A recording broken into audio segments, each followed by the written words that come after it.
Hello, and welcome to A Postdoc's Journal, the show that takes you through my journey into and eventually out of academia as a postdoctoral research scientist. My name is Simit Patel.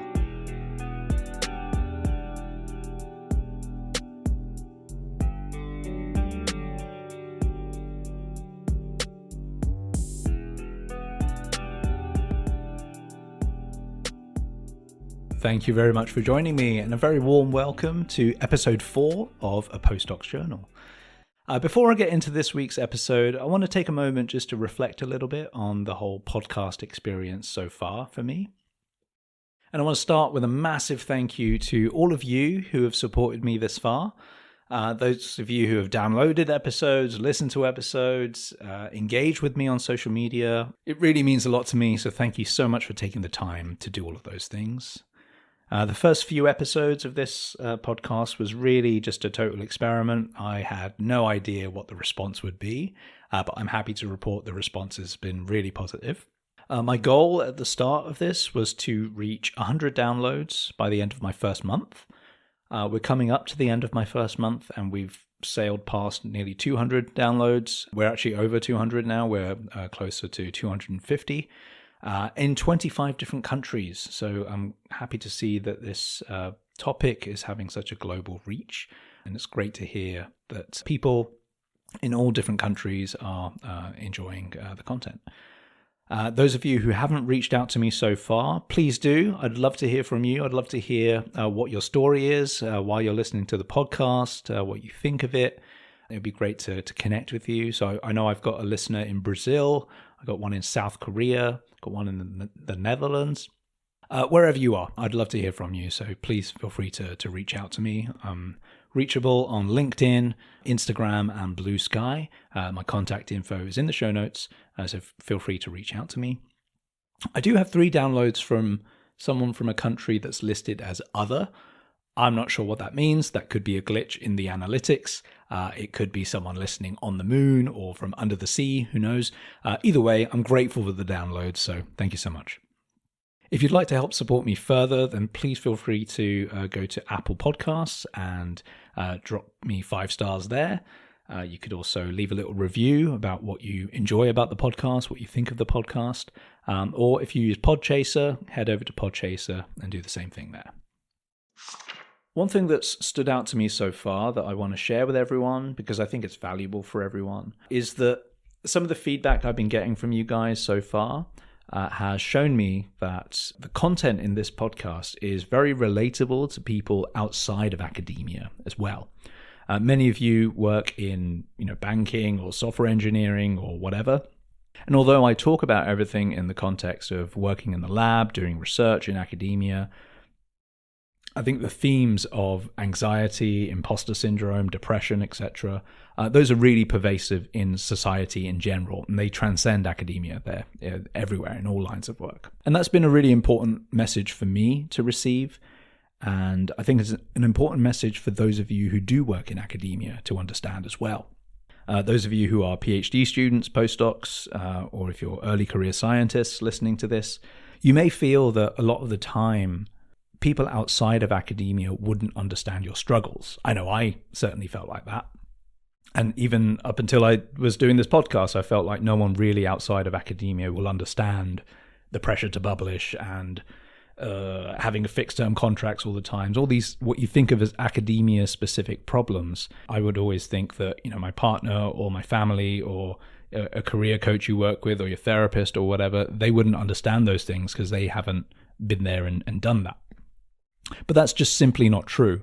A lot of the things you experience are very relatable to people outside of academia. So that's been a really important lesson for me. And then those of you in academia, I think, should understand that as well. What you're experiencing, the imposter syndrome, all the stresses that you encounter in academia, all the highs and lows, those are very relatable, very general things that anyone outside of academia can easily understand as well.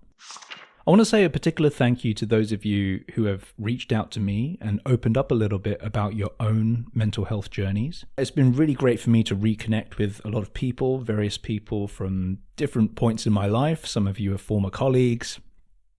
people I grew up with, old friends from uni, etc. It's been great reconnecting with you and having us open up to each other a little bit about our private mental health challenges that we've encountered.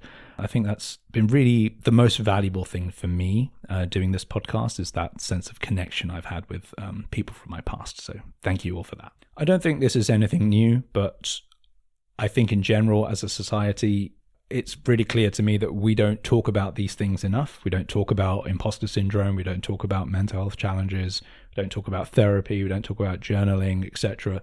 We don't really talk about that kind of stuff enough. We tend to keep those things very private. And that actually got me thinking a lot about why we do that. I think the main thing for me is that fear of judgment, right? So when you're going through therapy or you're having some struggles, you don't want to share that with your colleagues because you worry that, oh, I don't want my colleagues to think that I've got some mental health challenges, or I don't want my boss to think that I can't handle this level of work. You think that it's going to damage you in some way, and it's that fear of judgment that keeps these things very private. But one thing I've learned through doing this podcast and opening up about my challenges is it helps other people to open up about their challenges.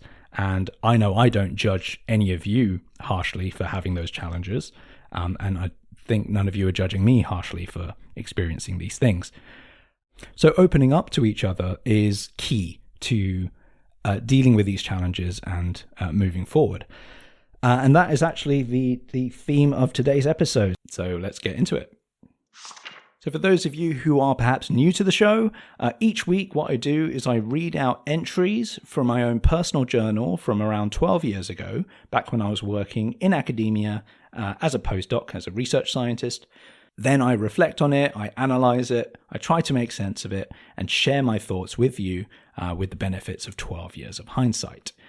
So if you are a student or a postdoc or an early career scientist struggling in academia, or if you don't work in academia at all, or if you've left academia, I hope that by sharing my personal experience with you, it helps you to feel a little bit less alone. In today's episode, we jump to the end of March 2012. That's about 2 months into my postdoc. I honestly can't remember much about what was happening at the time when I wrote this entry. I have no memory of it, which is really fun. It's really fun sometimes in my journal just to flip to a random page and be totally surprised about what I find in there. It's like finding an old photo or something that you just forget about. And it's a very short entry, so this might be a shorter episode, but let's get into it. So have a listen to the reading, and I'll be back at the end with some thoughts after 12 years of hindsight. Enjoy.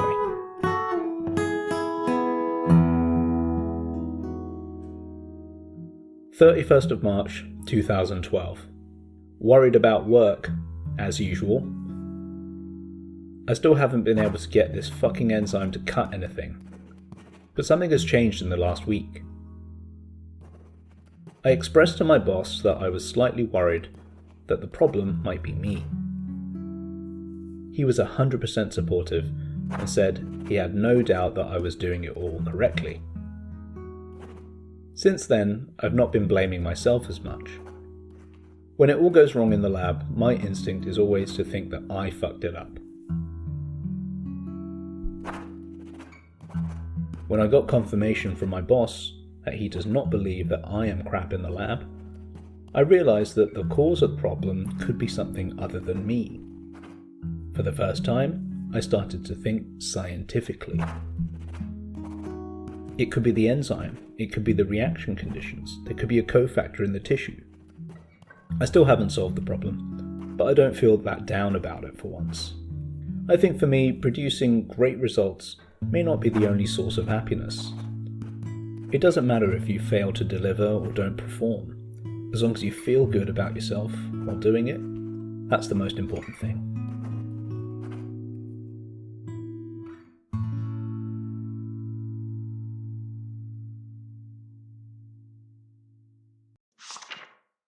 Okay, thank you very much for listening to that. As usual, I've written down some notes after reading that back, after hearing it back as well. Because this entry was only half a page long, I didn't think I would get much material out of this. But I do think this entry does touch on some really important points that I'm quite eager to expand on now. Before we get into the reflection, I want to ask you a quick question. Do you ever worry about your paper being rejected because the English isn't good enough? One thing I've always been good at is writing, but I know not everyone finds that easy. Perhaps English isn't your first language, or for some reason, the words you write just don't quite capture what you want to say. Good English can enhance your scientific credibility, increase the chance of your article being accepted, and speed up the peer review process. Whether you're a research scientist, a scientific writer, or part of a dynamic biotech company, I want to help you with my professional copy editing and proofreading services for scientific English. Enhancing the clarity and precision of writing has been an integral part of my professional life in academia and in the biotech industry for over a decade. If you need a native English speaker with a solid scientific background and a professional certification in proofreading to refine and polish your writing, I would love to help you. Please visit simitpatel.com, that's simitpatel.com for more information. Thank you, and now back to the show. So in this entry, we see a transformation in my mentality. So in the last episode, in episode 3, I was talking a lot about how I'm very quick to blame myself for everything, and some of that is in this entry as well.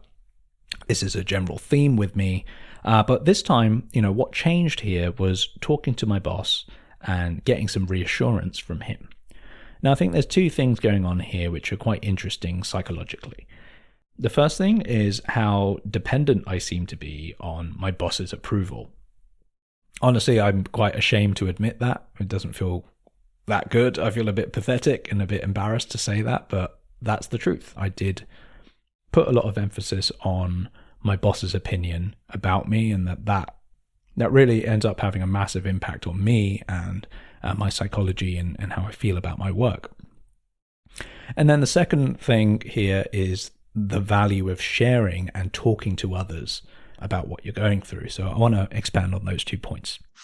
So regarding the first point about how dependent I was on my boss's approval, perhaps a lot of the mentality I have where I blame myself all the time is somehow connected to insecurity. Worrying about what other people think of me is a recurring theme, and that seems to exacerbate this sort of thought pattern, this thought cycle I end up getting trapped in, and especially when the other person is my boss. As soon as I got some positive reinforcement from my boss, the self-blame stopped. It's quite striking, really, how much value I attach to getting positive reinforcement and approval particularly from my boss. I can think back to other times, not just when I was in academia, but in the real world as well, when I get sort of positive reinforcement and encouragement from colleagues, other postdocs, other students, or FASs, whatever, people that are at my level, as it were, it wouldn't mean as much to me. It would be really nice, but it was just words in the end. It was just people being nice to me. But there's something different about that reinforcement and encouragement coming from my boss, and it is for me anyway. And I can think of other moments in my life where, outside academia too, when some of my highest highs, where I feel like I'm really on top of everything, I feel like I'm doing really well at work, those come from moments where I'm actually getting approval and positive feedback from my boss. And it's interesting to see that I place so much value and so much emphasis on that. So this is, I think, a pattern with me. We see it here in this journal entry, and I've seen it in my life since then, since even leaving academia. I'm not really sure how I feel about that. In some ways, I feel a bit embarrassed by that. It makes me feel like a pathetic kind of a child in a way that's just wanting approval from their parents or something. I like to think of myself as a much stronger, independent person that doesn't need other people's approval, but I think the sad truth is I do. And that's what's going on here. In general, I think this speaks to how important that relationship can be between you and your boss. That relationship can have a massive impact on you, even, 12 years into the future. And I wonder how many bosses actually understand that. Being a boss is a massive responsibility. You have somebody's mental health in your hands, and it can affect that person for decades and decades to come. I wonder how many bosses actually understand that power that they have. And the second point I made there was about the value of sharing and talking to others. Now, on this topic, I know and you know that this makes total sense. If you talk about your feelings, that's going to help you feel better, right? That's not rocket science. Everybody knows that. I've been told that my whole life. But putting it into practice has always been challenging for me. I find it really difficult to open up to people about me not feeling great and it just being that vulnerable and showing that kind of quote unquote weakness in front of people is a real problem for me. And I think it's a problem for a lot of people. But here we have a nice example of what can happen if you do open up a little bit. And look what happened. I opened up a little bit to my boss, and then he gave me the reassurance I needed, and all credit to my boss. He was really, really good here. And suddenly I could think in a different way, and I could open up my thoughts a lot more all of a sudden. I could think scientifically again. I was going into problem-solving mode. And I felt a lot better about working on these problems. Now, I don't find this easy to share these moments of despair with other people, but it's sometimes what you just have to do, and you have to find a way to do that. There's a real danger here of keeping your thoughts in your own head all the time. That can be a really poisonous and really dangerous thing. Even journaling is sometimes not ideal. I've been journaling for a long time, but it's not the most ideal solution to dealing with my problems all the time. It's really helpful for just getting things out of my head and structuring my thoughts and thinking through things a little bit. But ultimately, that's still very private. It's still me stewing in my own thoughts and keeping it all locked up. But this is a nice example of what can be achieved if you just share your thoughts with others. I know that's easier said than done, and I know it's hard to do, but it is genuinely valuable, and there's a reason why that's general wisdom that you should talk about your feelings more. I wrote something really beautiful and nice at the end where I talk about how my definition of success or happiness is not going to be performance-based. I don't think I put it very eloquently, but it was something along those lines. Even today, I actually struggle with that a little bit, my happiness being performance-based. I often feel like I only deserve to be happy if I've performed at a high level first. So it was actually quite a surprise to see my 26-year-old self having this moment where I talk about, I don't need to perform really well to be happy. I can find other ways to be happy. That's actually a really positive thing. And it's actually a really pleasant surprise to find that in my journal. Again, like looking at an old photo that I've forgotten about.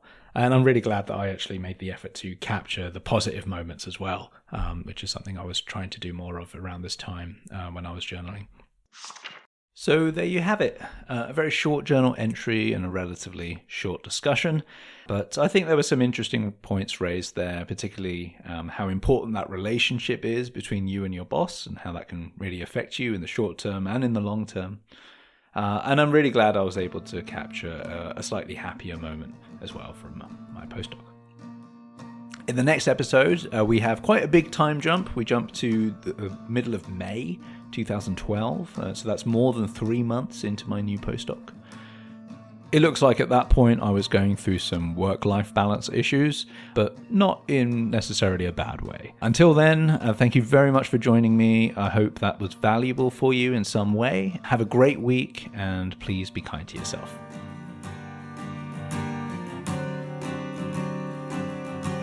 Brood about it, brood until the day, one day I will find the words to say. Thanks again for listening to A Postdoc's Journal. I've been your host, Semit Patel. If you've enjoyed this episode and you'd like to help support the podcast, please share it with others who you think might find it helpful and interesting. You could also leave a review over at Podchaser or on Apple Podcasts. If you can relate to anything in this episode, or if you have your own take on this journal entry, I would love to hear from you. Please feel free to reach out to me on LinkedIn, Instagram, or Blue Sky. Links to all my social media are in the show notes. Thanks again.